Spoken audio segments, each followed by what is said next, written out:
आप सभी को 8वें अंतर्राष्ट्रीय योग दिवस की मैं हृदय से शुभकामनाएं देता हूं। मैं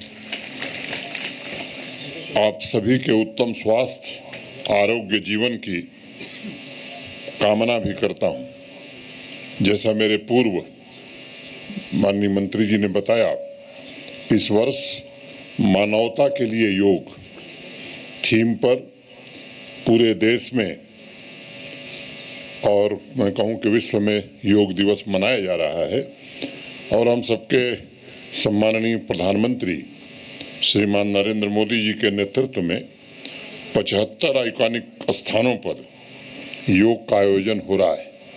वैसे तो पंचायतों से लेकर के मुझे लगता है कि हर विद्यालय में अनेक स्थानों पर योग हो रहा है, लेकिन आज़ादी के अमृत काल में आज़ादी के 75 वर्ष पूरे होने पर 75 आइकॉनिक स्थानों को भारत सरकार ने चिन्हित किया और हमारे लिए खुशी की बात यह है कि उसमें 25% हिस्सा हमारा है। माने 3 आइकॉनिक स्थान जम्मू कश्मीर के हैं। आज हम सब यहाँ इकट्ठे हैं डल के किनारे, ये पहला स्थान है, दूसरा मारतंड मंदिर है और तीसरा जम्मू में सुचेतगढ़ है। देश की सांस्कृतिक और सामाजिक विरासत डल झील भी आज इस ऐतिहासिक क्षण की साक्षी बन रही है। भारतवर्ष की प्रचुर सांस्कृतिक पूंजी में योग का अत्यंत महत्वपूर्ण स्थान रहा है। मित्रों, योग सिर्फ किसी एक व्यक्ति तक सीमित नहीं है। वसुधैव कुटुंबकम की भावना के साथ भारत की यह सांस्कृतिक पूंजी संपूर्ण विश्व एवं मानवता का कल्याण कर रही है। योग का अर्थ है एकता, एकजुटता, यानी मन को शरीर से जोड़ना, इंसान को स्वास्थ्य से जोड़ना। योग के माध्यम से पूरे ब्रह्मांड को शांति, सद्भाव एवं परस्पर प्रेम का संदेश दिया जा रहा है और लोगों के निरोग जीवन का मार्ग प्रशस्त हो रहा है। स्वस्थ जीवन के लिए योग ने 2 महत्वपूर्ण सूत्र दिए, अब यानी वर्तमान एवं अनुशासन, नाउ एंड डिसिप्लिन। अथ योगानुशासनम, अर्थात अब योग का अनुशासन, now the discipline of yoga. ये महर्षि पतंजलि ने अब नाउ शब्द से योग की शुरुआत की थी, यानी भूत और भविष्य को जोड़कर सिर्फ वर्तमान में जीना, यही वो क्षण है। There is no past and there is no future, you are here and now. और दूसरा सूत्र है अनुशासन। इसका अर्थ जो मैं समझ पाता हूँ वह है अपने भीतर एक व्यवस्था बनाना, और वह व्यवस्था चित्त की शांति से ही बनती है। पतंजलि को इसलिए अपने दौर का सबसे बड़ा वैज्ञानिक और डॉक्टर भी कहा जाता था। उन्होंने योग को जो अर्थ दिया है उसका एक ही मतलब है, हमारे अंदर एक हार्मनी, एक समन्वय का होना अति आवश्यक है, एक केंद्र का होना आवश्यक है, ताकि हम मन और शरीर के बीच संतुलन स्थापित कर सकें। प्राचीन ग्रंथों में योग के सूत्र की व्याख्या करते हुए अनेक विद्वानों ने कहा है कि भूत और भविष्य में जीने वाला व्यक्ति अंदर से एक भीड़ होता है। वह बाहर तो एक दिखाई पड़ता है, लेकिन उसके अंदर एक पूरा चैओस होता है। You are not one, you are a crowd. और पतंजलि इंसान को वर्तमान में तथा स्वयं के केंद्र में जीने की सलाह देते हैं, तभी योग की शुरुआत हो सकती है। जिस दिन देश में हार्मनी से जीने लगते हैं हम सब, उसी दिन जीवन में बहुत बड़ा बदलाव आता है। और ये बदलाव है स्वयं की शक्तियों को समझने का, अनुभव करने का। और इस ताकत को यदि हमने प्राप्त किया तो मुझे लगता है कि एक सुखमय जीवन हम जी पाएंगे। इसलिए योग में हम जितने भी आसन करते हैं, वास्तविकता में वह सिर्फ शरीर से ही संबंधित नहीं है, सिर्फ वो कसरत नहीं है, बल्कि वो हमारे वर्तमान में होने की क्षमता को दर्शाती है। पतंजलि ने लिखा है कि अगर आप शांत भाव से शरीर को बिना हिलाए एक ही अवस्था में 1 घंटे बैठ सकते हैं तो आपके स्वस्थ शरीर और मन का विकास होना शुरू हो जाता है। लेकिन इसके लिए आवश्यक है कि सबसे पहले हम हार्मनी में हों, हम समन्वय में हों। जब हम स्वयं हार्मनी में होंगे तभी सामुदायिक स्वास्थ्य की चिंता कर सकेंगे। और इसलिए योग का विशेष बल इस बात पर है कि प्रत्येक व्यक्ति की स्वास्थ्य की रक्षा करके कम्युनिटी को स्वस्थ बनाया जाए, कम्युनिटी के स्वास्थ्य की चिंता की जाए।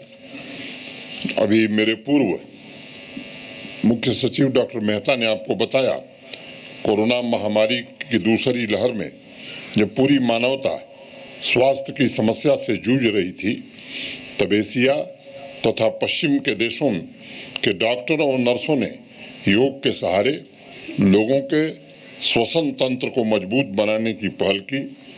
हार्वर्ड यूनिवर्सिटी के पब्लिक हेल्थ रिसर्च विभाग में तो बाकायदा रिकमेंडेशन जारी करके लोगों से योग करने की अपील की थी। डॉक्टर्स, रिसर्चर्स सबने एक स्वर से कहा कि योग से शरीर में ऑक्सीजन का फ्लो अच्छा बनाया जा सकता है और अनेक आसनों से संजीवनी की तरह प्रत्येक व्यक्ति को स्वस्थ और सुखी रहने के संकल्प को पूरा किया जा सकता है। कोरोना महामारी के इस भीषण दौर में इस धारणा को पूरे विश्व में मजबूती मिली। पहली बार न सिर्फ स्वास्थ्य जागरूकता बढ़ी, लेकिन लोग शरीर के हीलिंग पावर के प्रति सचेत हुए तथा इसके सकारात्मक प्रभावों के चलते योग आज एक जन आंदोलन बनता जा रहा है।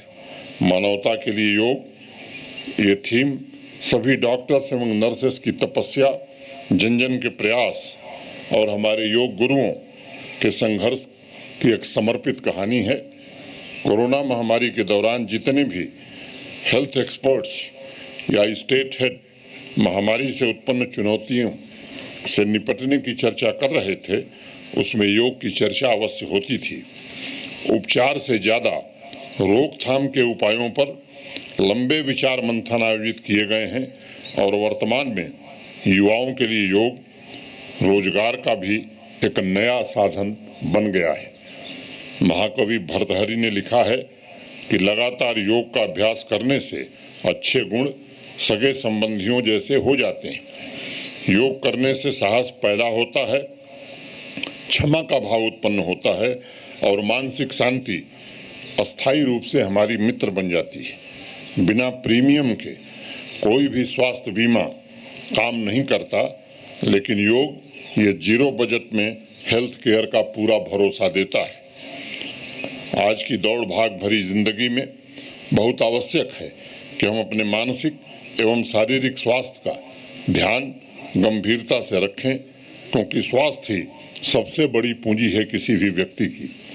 आज जब शारीरिक श्रम लोगों की जीवन शैली से दूर होता जा रहा है, ज़्यादातर समय हम ऑफिस में या अपने गैजेट्स के सामने गुजार रहे हैं, जरूरी है कि शरीर को ऐसी क्रियाओं से जोड़ा जाए जिससे हमारा शारीरिक और मानसिक स्वास्थ्य दोनों बेहतर रहे, और योग इसके लिए सबसे सर्वश्रेष्ठ माध्यम है। आयुष विभाग ने लगभग हर जिले में जन जन के लिए योग की सुविधा प्रदान करने का काम आज जम्मू कश्मीर में भी किया है। योग के ट्रेनर्स भी आज उपलब्ध कराए जा रहे हैं। मैं आग्रह करना चाहूँगा कि सभी स्थानीय नागरिक इन सेवाओं का पूर्ण लाभ उठाकर योग को अपने जीवन में अपनावें।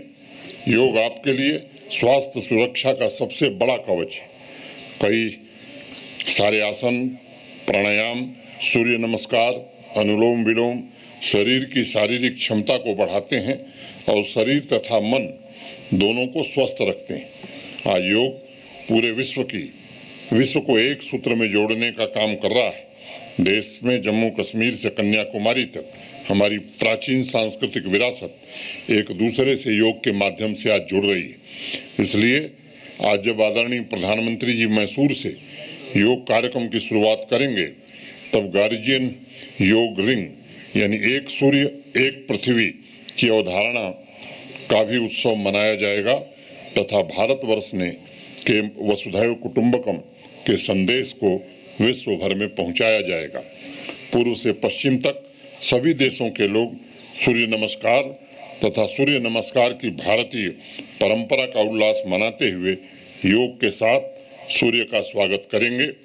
आइए प्रकृति के साथ एकता के इस मजबूत शक्ति योग को अपनाकर बीमारियों को हम दूर रखें और लोगों को एक दूसरे के नजदीक लावें।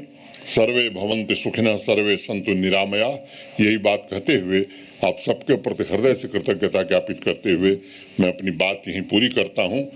हमसे जुड़े रहने के लिए हमारे YouTube चैनल को सब्सक्राइब करें और नई वीडियो की नोटिफिकेशन के लिए बेल आइकॉन को दबाएं। अगर आप ये वीडियो Facebook पर देख रहे हैं तो लाइक जरूर करें और ज्यादा से ज्यादा शेयर करें। इसी तरह के और भी अपडेट्स के लिए फॉलो करें हमारा Instagram पेज himachal.kesri।